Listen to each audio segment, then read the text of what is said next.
रुको रुको, बिल्कुल रुको, क्योंकि अगर आप लोग किसी भी कंपनी का हेल्थ इंश्योरेंस चला रहे हो, भले 5 साल हो गया, 10 साल हो गया, 2 साल हो गया, 3 साल हो गया, और क्लेम आता है, क्लेम का अप्रूवल 25,000, 50,000, 1 लाख, 2 लाख, 3 लाख रुपए आता है, और बाद में बोलते हैं कि कंपनी क्लेम रिजेक्ट कर देती है।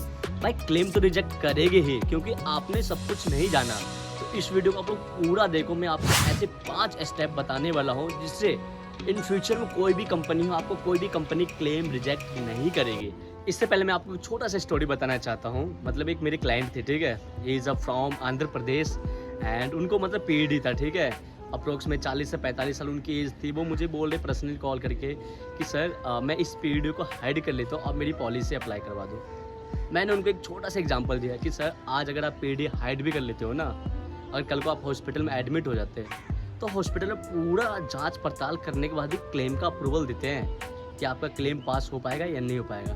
तो कोई भी कंपनी को हेल्थ इंश्योरेंस ले तो कुछ भी हाइड मत करो। हम किसी भी कंपनी की जब पॉलिसी लेते हैं ना, तो आप लोग को कुछ बातें ध्यान देना है। उसमें से पहला पॉइंट है कि अगर हमने पॉलिसी किसी भी कंपनी में अप्लाई कर दिया, ऑन एग्जाम्पल हमने टेलीफोनिक बात किया या ऑफलाइन बात किया या दोस्त से लिया, किसी से लिया, तो आप उनके ऑफिशियल मेल से, आपको पता है कि ऑफिशियल मेल कैसा मेल होता है, एक जीमेल वाला होता है और एक ऑफिशियल मेल होता है, तो उनको ऑफिशियल मेल से आप रिटर्न में लिख के ले कि जो मैंने आपसे पॉलिसी लिया है, क्या आपने इसमें मेरा पीडी मेंशन किया है या नहीं, को पेमेंट है या नहीं है, डिडक्टिबल लगा हुआ है या नहीं है।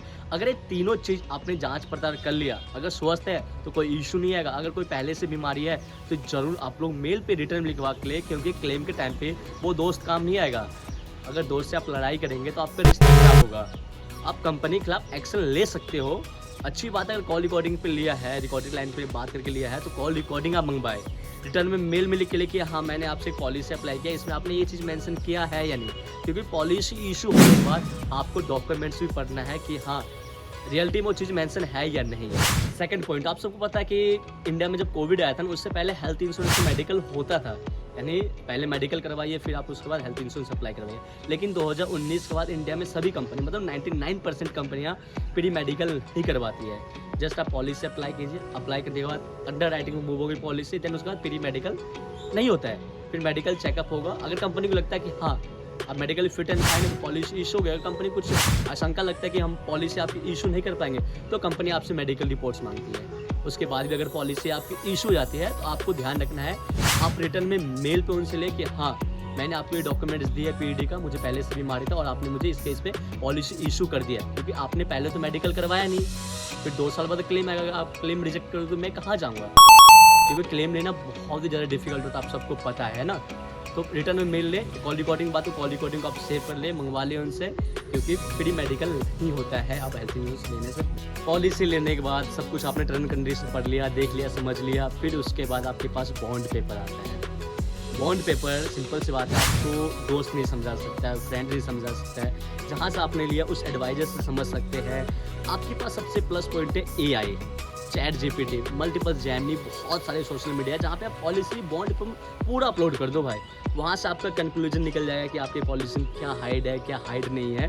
तो ध्यान रखना है, पॉलिसी इशू होने के बाद आपको कंपनी 30 डेज का टाइम देती है। आराम से डॉक्यूमेंट्स पढ़िए, देखिए, समझिए, पॉलिसी पसंद आता है कंटिन्यू कीजिए। लास्ट और ये फाइनल पॉइंट, आपने पॉलिसी ले लिया, सभी टर्म एंड कंडीशन पढ़ लिया, modern treatment, advance technology, AI treatment, Ayush treatment, इन सबको आपको बारीक से पढ़ना है भाई, क्योंकि बहुत से हॉस्पिटल में मॉडर्न ट्रीटमेंट में 1 लाख का कैपिंग होता है, एडवांस टेक्नोलॉजी पे 50,000 कैपिंग होता है। इन सभी 5 पॉइंट को आप सही से पढ़ लेना। पढ़ने के बाद सिंपल से भी उनको कहो कि आप मुझे सब कुछ मेल पे रिटर्न में लिख के दो, देन उसके बाद मैं पॉलिसी आगे कंटिन्यू करूँगा।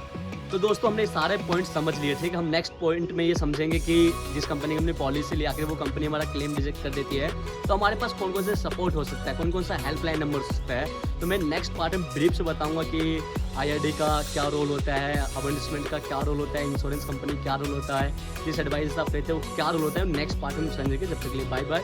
हाँ दोस्तों, चैनल को सब्सक्राइब कर लो, वीडियो को लाइक कर दो, शेयर कर दो जिनको हेल्थ इंश्योरेंस की नीड होती है।